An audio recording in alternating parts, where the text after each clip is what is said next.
Hi, everybody, and welcome to Original Bliss for another podcast entry.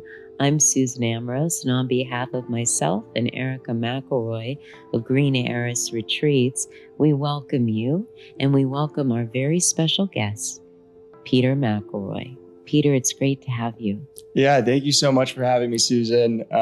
It's a pleasure to be on this podcast. I'm just excited to be here. Thank you so much. We love the enthusiasm, and we know that we're very excited. And you have a special relationship with Green Heiress, given who you are. And you and I have been blessed to have a great connection over the years. Would you tell us a little bit about yourself? Yeah, absolutely. So, I've been around Green Heiress for a long time. I actually remember when it was a clothing shop. When we lived in Grand Rapids, Michigan. So it's come a long way. What an origin story. I know. Yeah. No, I remember my mom, she would get all this clothing and be like made out of like, I don't know, like the most random materials. It was always organic. And it really has blossomed into something that I could have never imagined. So I'm very proud of my mom, and I'm just happy to be here to support her. That's fantastic. Tell us a little bit about yourself, Peter. Yeah, absolutely. So right now I'm actually in grad school. I'm doing an online program at UMiami for sports administration. So I'm hoping to get a job in sports. And then my girlfriend and I are looking to move out west to California. Exciting. So we're really excited about that. But obviously we'll miss home. Pittsburgh will always be home here. So there's a lot of things to look forward to for sure. That's amazing. I happen to know you and to know that you have had your own personal journey in terms of wellness and some real challenges along the way.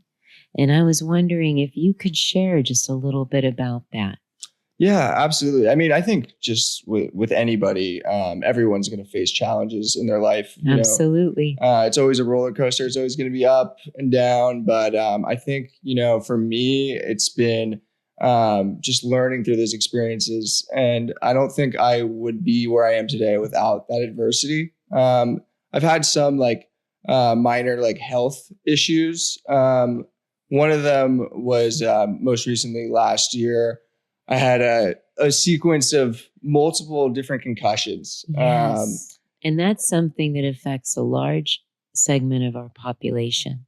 Definitely. Yeah. No, I think it's, obviously it's come to more light in the past 5 to 10 years. But no, it's definitely something that I don't think if you've never been through a head injury like that, I don't think you can really relay how you're really feeling. So it's kind of an isolating experience. But I think for me, what I took out of that was, really digging in deep into myself and learning a lot of new things.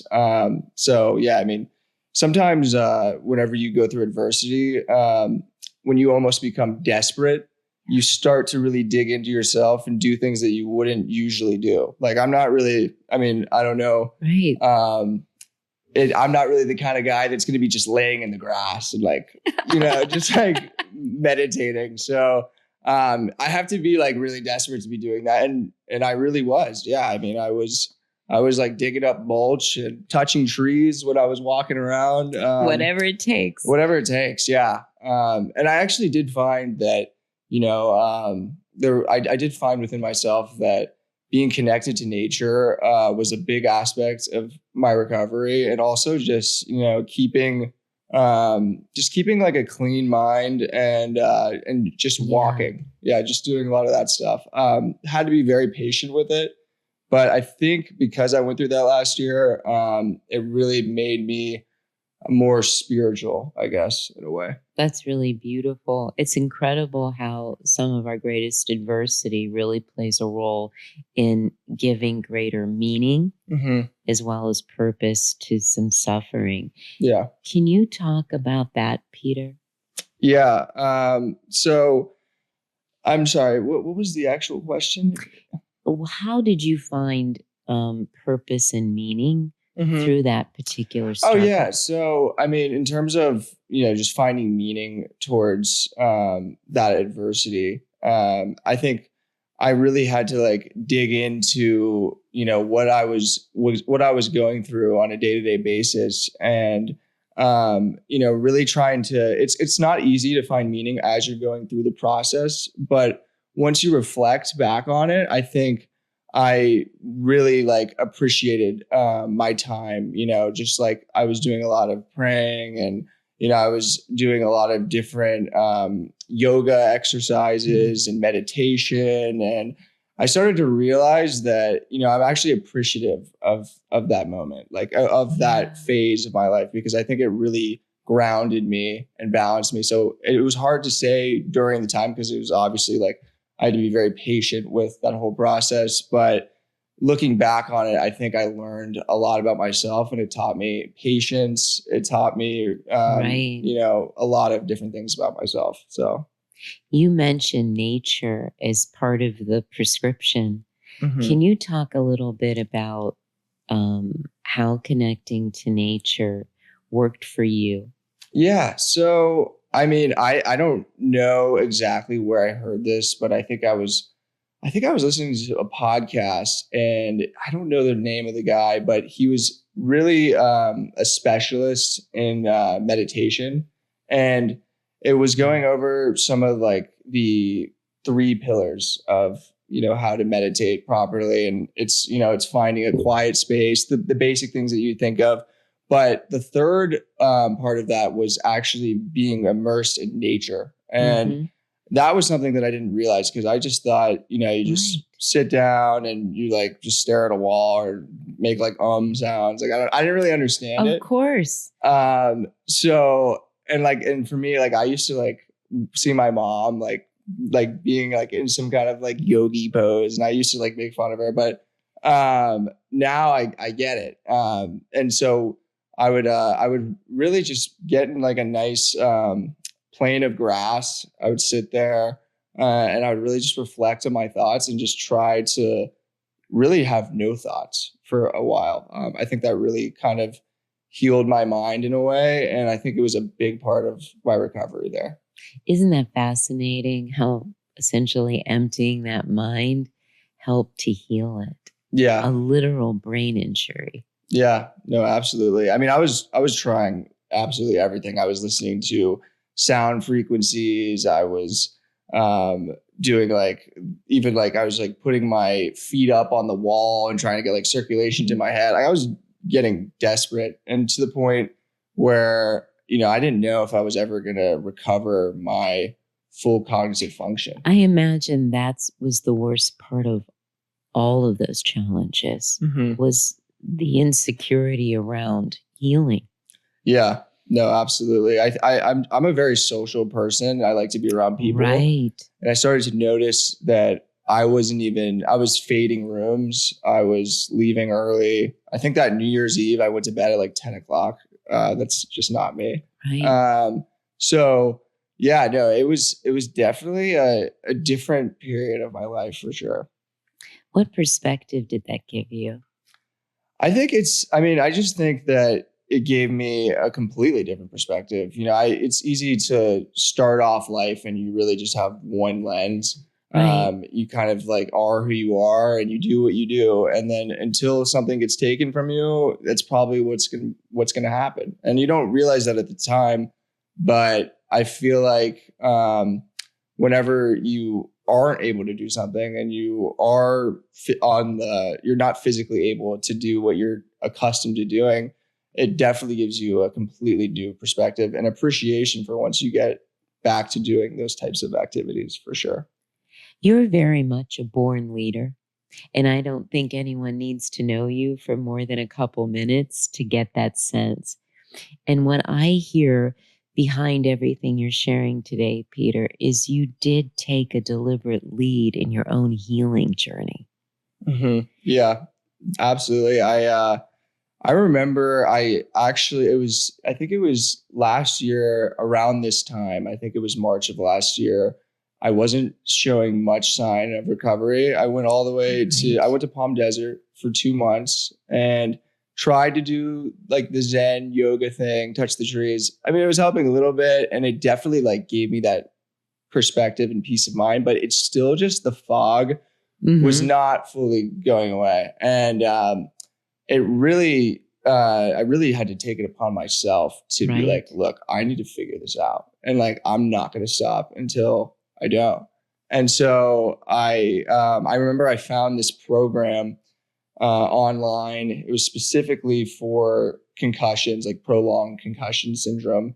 And I just became an expert about it. I mean, I could probably, I wouldn't say that I could probably compete with a doctor in just that one specific field on concussions, like in terms of like how much knowledge that I was retaining, because I really took that on. Yeah, I had notepads. I would fill out like 2 or 3 notepads just all day and just learn every type of thing. And then I got to the testing phase. So, there's the brain is really complicated. So you really have to try so many different things. It's so much trial and error. There's so many different avenues that you can go about. That's such an important insight to share with others. A really valid point, right? Yeah.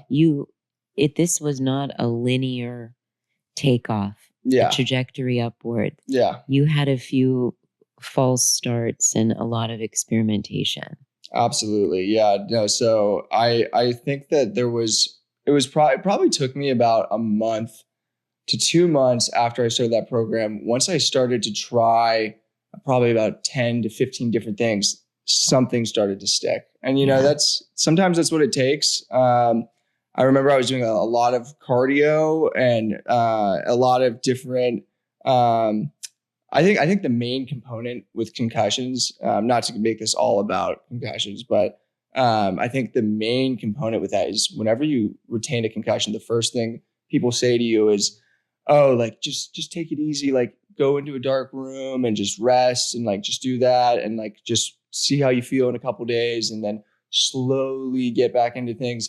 But I think that, at least from my understanding and my recovery, that I don't think that was the right advice for me. I think moving your body and getting that blood flow to your head is literally everything. And that was something that I had to learn through the process. Because I was just a vegetable for the first 2 months and was wondering why nothing was happening. And then once I really took it upon myself to find all the knowledge, I started to realize like, oh, wow, I'm doing this all wrong. And it was actually kind of, I wouldn't say a fun process, but it was really exciting when things were starting to work. It was so empowering. Yes, absolutely. Like, it's amazing, like how like just like one little treadmill, like start and stop, and you like feel like normal for like 10 seconds is like such a gratifying feeling. A gift. And it feels like a gift whenever you're in that state. So, now being a year removed from that, and being fully healthy, thank God, I have a lot of more appreciation for my life and just my overall lifestyle. I think I definitely make more calculated and responsible decisions based off of my experience last year.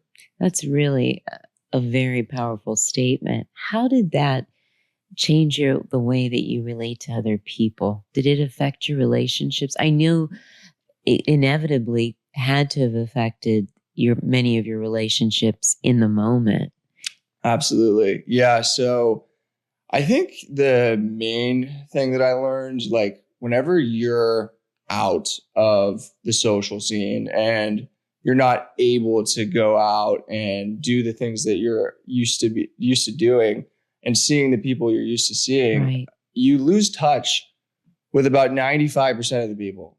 And, it's not about dwelling on that 95. It's more about appreciating that 5% that reached out, that lifted you up when you were down. And I think in terms of relationships, it's really showed me who my closest friends are. And I think that's honestly a really amazing thing that I got out of not having a very good year last year was, really realizing like who my party friends were and who my actual like real friends that would be there for me. Yeah, clutch. So yeah, that was definitely something. for Yeah. sure. And again, I think that's something a lot of us can relate to. We probably have similar stories. Hmm. When you, as you describe yourself now, you're healthy, you're well, you're doing so many things and planning for your immediate future. What has been the carryover from that chapter? Yeah. So, I mean, obviously it was a transition. At first it was almost like, oh my God, I can be out again and have fun with my friends. But I think I knew that I didn't want to go back to like Mm. just fully like being like, cause I graduated undergrad college and I obviously had a good time out in California. Had some fun in the sun, but I think I had almost a little bit too much fun. And then I think that moment that year last year maybe was supposed to happen in my life cycle, just to like really take time to reflect and then just grow and be better the next year when I was feeling healthier and kind of making better decisions and living like a more wholesome life and starting to enjoy some of those wholesome activities. I think my relationship is a big component to that. I'm in a 2-year relationship and I'm very happy. And there's definitely that's a huge component of why I'm able to enjoy just like the little things a lot more. I think in that college phase, I was more just searching for the next big event because I didn't really have a foundational piece to share my life with. So that's definitely been something that's definitely transformed my life. That's really beautiful, Peter. You've expressed that in such a lovely way. If you were to give a piece of advice to people who are listening about that sort of reset, which is what you're describing, what are ways by which the average person could hit recalibrate that button for themselves? Yeah, I mean, I think the first part is just not to be afraid to take a step back. You know, I think it's really hard. Some people some people work and it's like their total identity, or some people have a sport and it's their total identity. And you know, there's a lot of people that have certain things that they do from their day-to-day life that if they're not doing that, like they don't feel like they're themselves or they're accomplished or whatever the motive may be. I think it's just important to understand that it's okay if you're not like in the best head space or physical space to take a step back and let your body and your mind like just heal. And I think, you know, being able to do that is a superpower in its own, because I think whenever you think you could just go, it's always gonna run into a wall. And so if you can prepare yourself, that's true, for those walls, you know, they can just become little hurdles that you can jump over. Do you find that you look at your spiritual self differently? I mean, I'm not like, I wouldn't say I'm Gandhi, but I'm probably like I'm probably the least like openly spiritual person in our family, because like our family is pretty spiritual, I'd say. I mean, obviously my mom has a holistic health center, so that's something different. So I think because I grew up with that, it's always been a part of who I am. It's also just kind of funny because you know, like we don't take it too seriously, I guess I could say. But I think all jokes aside that we have with it, like we also definitely have that deep rooted within our, like within who we are and how we grew up. And my mom has always been very into that stuff. So it's kind of hard to not have that, it's you know, a part passed of, down. it's a part of who you are. Exactly. Yeah. And I think as I've grown older, I haven't been as like embarrassed to express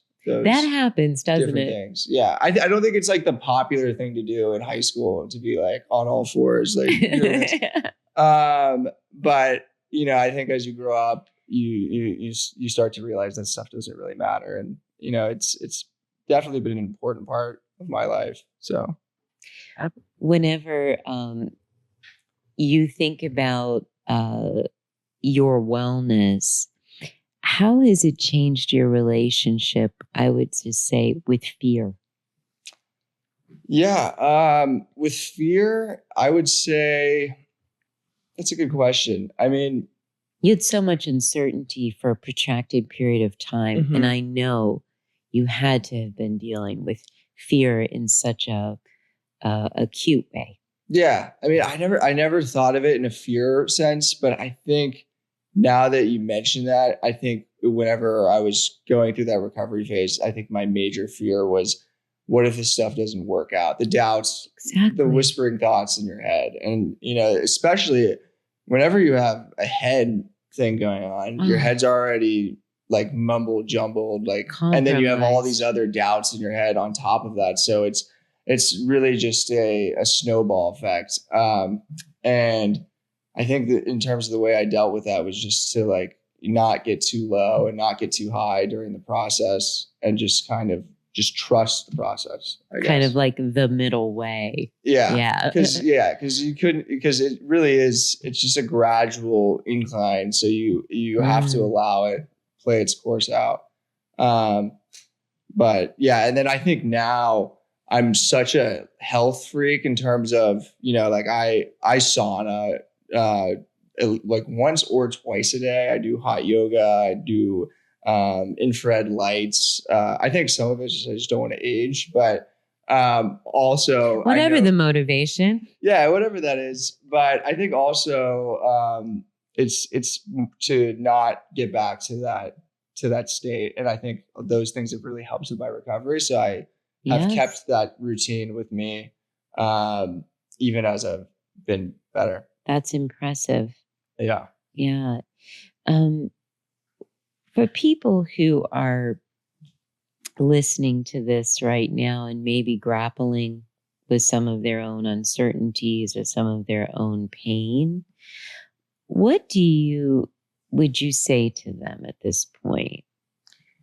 Yeah, I mean, I think everyone handles, their inner demons and their thoughts differently. And so, like, from my experience, I think to just give anyone out there that has those thoughts or doubts, just to know that, there always is a light at the end of the tunnel, as cliche as that sounds. Like, there really is. And it really just, it takes persistence and trust within your process in order Mm. to get out of where you are and get to the place you need to be. And that's going to be sometimes a really smooth operation, just direct drive, and sometimes you're going to be all over the place in a zigzag. And you just have to understand that no matter what route you're taking, that you're in the right process of mind if you're just taking that step by step, Step day by by step. day. Yeah. Accept where you are right now and Mhm. make that first step away from it. That's a good point. I think acceptance is an important part, and then moving forward follows that. So, whenever you have your own health, and as you mentioned earlier, you've always been really social, you have a great broad network. Um, is there any level of futility or frustration whenever you connect to your peers? Yeah, I mean, I think I started to notice there was a shift after I was fully recovered, and I was kind of just thrown back into the Exactly. fray. And those were those party friends per Yeah. se that came back into my life. And it's not like I'm never going to be the person that's going to be like, oh, you don't meditate, like what's wrong Right. with you? Like I'm not really No, that. I think you're highly relatable in terms of who you are socially. Yeah, I mean, I try to be, and I think that in order to have a big network, you sort of have to be. You need to be relatable to other people and kind of understand everyone comes from different backgrounds and different thoughts and beliefs. So I don't really hold any of that against. You have a very inclusive nature. Yeah, like I wouldn't say that I like was like self-righteous because I went through some type of um like Yeah. dead end year. I think I learned a lot from it, and a lot of it for me is personal. And I think in terms of the product of who I am is a lot better. And I'm putting out a lot better version of myself for my friends. But in terms of what I expect from my friends, it really has more just shifted if I'm spending more time with the friends that more relate to what I'm into in this state of my life. So like I see myself hanging out with my workout friends maybe more than my, pub friends, It makes sense. Yeah. Where do you fall in terms of a world that is filled with a lot of messaging that comes to us because we're in a digital age, and your generations and younger really know no other type of lifestyle? How does that affect you?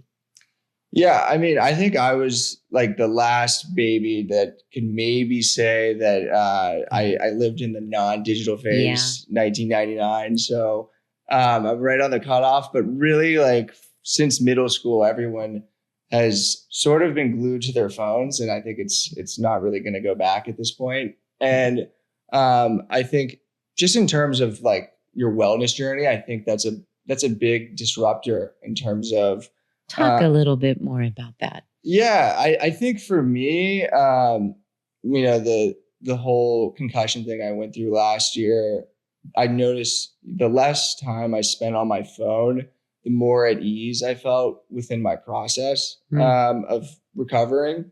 And I think that would definitely be something that I would say to anyone that's dealing with any issues physically or mentally, knowing that in this digital age, you're never going to not like be a part of that. It really is up to you to remove yourself, take a step, as I said, like take a step back. I think a big part of that is the digital world and, mindless scrolling on TikTok and Instagram can really not only hinder your process, but can set you backwards. And so I think realizing that is the first step, and then taking actions the next step. Because sometimes it's just second nature. You grab your phone and it's just, I have an app. It shows me how many times I pick up my phone every day. And it's like, oh, that's a good thing. It's like hundreds of times. It's frightening. Yeah. I even have an app on my phone. It's called Opal, if you're interested. And it makes you not able, it doesn't allow you to access your social media accounts. And you can like make like a time, like mine's 9 to 5 when I'm doing like my schoolwork and stuff. I don't want to be distracted on social media, but I found that effective because if I don't, if I have the ability to go on it, I will. So I almost make it like a treat at night to like go on my phone. Yeah, something to savor at the end of the day. Exactly. And I'm sure you realize now how much more present that lets you be in your relationships. Absolutely. And as you said, with your work and your goals. Yeah, no, absolutely. I think we live in a really distracting time period. And so it's really hard to, hear your own inner voice and what you feel is the best for you, because you're constantly on your phone and having a million people tell you what's the best for you. Like get this is going to heal you, taking this supplement, or cold plunge 3 times a day, or you're just always having other people's voices in your head in this social media platform day and age. So I think it's important to just take a step back and listen to your own voice. I think that that's a lot of wisdom and probably a perfect way to wind up our conversation today. Yeah, absolutely. Yeah. On behalf of Original Bliss and Green Heiress, we thank you for being a guest and for sharing so much of your journey and also so much of your wisdom. Oh, well, thank you so much, Susan. I really appreciate you having me on. And, I just hope that my story can help anyone that's listening and, just really feel like they're not alone in this situation that they can be in. So thank you, Susan.